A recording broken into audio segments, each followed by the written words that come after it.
வருகிற சட்டமன்ற தேர்தலில் எந்த கட்சிக்கும் பெரும்பான்மை கிடைப்பது சவாலாகவே இருக்கும் என பிரபல ஜோதிடர் வித்யாதரன் கூறினார்.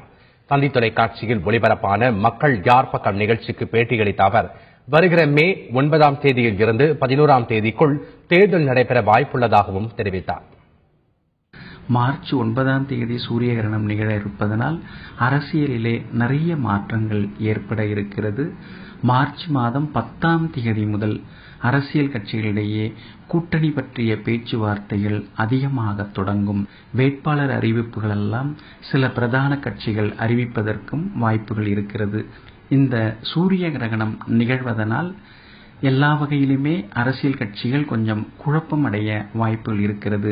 5-6 அணிகளாக இருப்பவையெல்லாம் சுருங்குவதற்கு வாய்ப்பு இருக்கிறது. 3 அணிகளாக சுருங்குவதற்கும் வாய்ப்புகள் இருக்கிறது. அது மட்டுமல்லாமல் அறுதி பெரும்பான்மையுடன் எந்த ஒரு கட்சியும் தனிப்பட்ட வகையிலே அதிக இடங்களை பெற்று ஆட்சி அமைப்பதும் சவாலாகத்தான் இருக்கும்.